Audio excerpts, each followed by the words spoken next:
selamat pagi Bapak Ibu Saudara.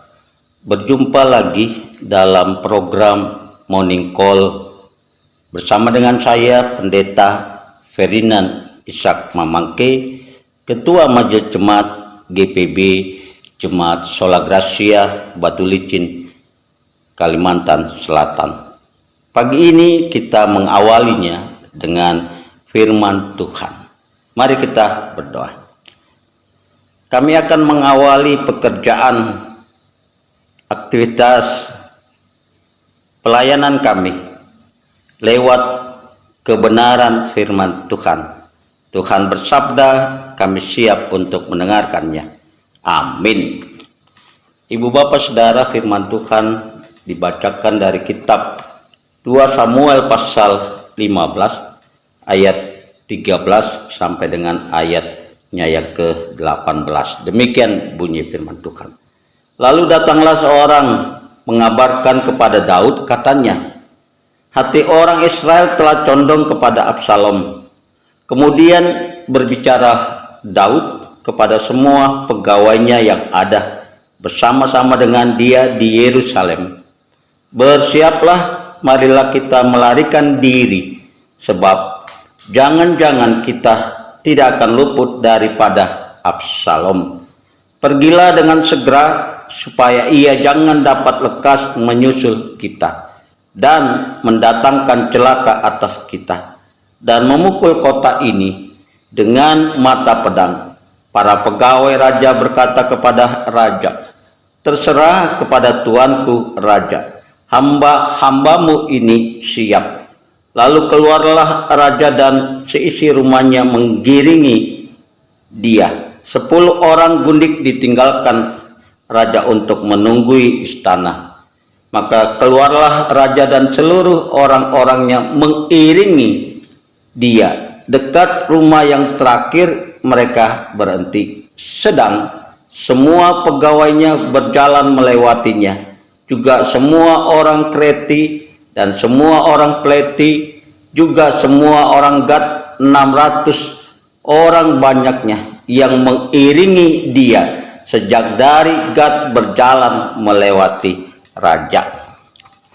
Ibu bapak saudara yang dikasihi dan diberkati oleh Tuhan, dalam kitab 1 Samuel pasal 24 dan cerita serupa juga dicatat dalam kitab 1 Samuel pasal 26. Ini memperlihatkan bahwa Daud punya kesempatan untuk membunuh Saul. Kita lihat perikop bacaan kita, ibu bapak saudara. Pada 1 Samuel pasal 24 ayatnya yang ke-5 dikatakan, lalu berkatalah orang-orangnya kepada Daud, telah tiba hari yang dikatakan Tuhan kepadamu, sesungguhnya aku menyerahkan musuhmu ke dalam tanganmu, maka perbuatlah kepadanya apa yang kau pandang baik. Maka Daud bangun lalu memotong puncak jubah Saul dengan diam-diam. Lalu pada 1 Samuel pasal 26 ayatnya yang ke-9 dikatakan, tetapi kata Daud kepada Abisai, jangan musnahkan dia, sebab siapakah yang dapat menjamah orang yang diurapi Tuhan dan bebas dari hukuman. Lalu pada ayatnya yang ke-11, kiranya Tuhan menjauhkan padaku untuk menjamah orang yang diurapi Tuhan. Ambillah sekarang tombak yang ada di sebelah kepalanya dan kendi itu, dan marilah kita pergi. Artinya ibu bapak saudara, Daud punya kesempatan untuk membunuh Saul. Kesempatan itu ibu bapak saudara telah diizinkan, telah diberikan oleh Allah. Tetapi pertanyaannya bagi kita, mengapa Daud tidak membunuh Saul? Karena Saul adalah orang yang diurapi oleh Tuhan. Lalu ibu bapak saudara, apa kaitannya dengan perikop 2 Samuel pasal 15 ayat 13 sampai dengan ayatnya yang ke-18? Di situ memperlihatkan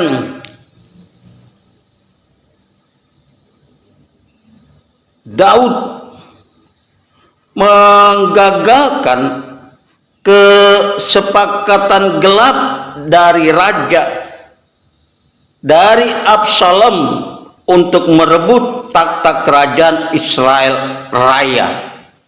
Daud dapat saja mengirim tentaranya untuk menghancurkan rencana itu, tetapi Daud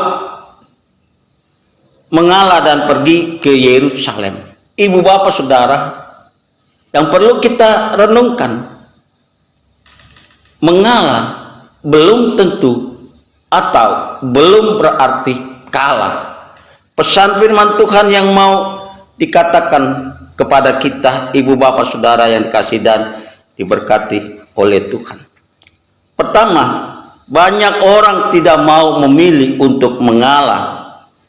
Mereka mengatakan mengalah berarti kalah.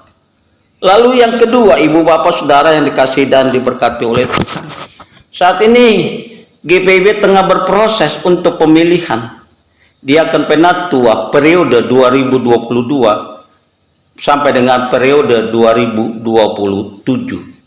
Ada seseorang yang memperoleh suara terbanyak, tetapi bagaimana dia telah mempertimbangkan, bagaimana dia telah memutuskan untuk dia, seseorang itu, tidak diikutsertakan dalam peneguhan diaken dan penatua, bukan berarti seseorang itu kalah, tetapi dia mengalah demi kebaikan, demi GPIB itu sendiri.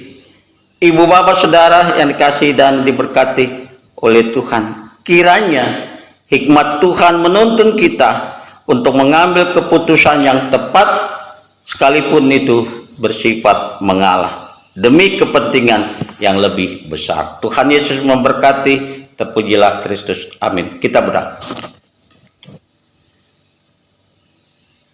Kami mengucap syukur berterima kasih untuk firman Tuhan yang menjadi dasar mengawali akan aktivitas kami sepanjang hari ini.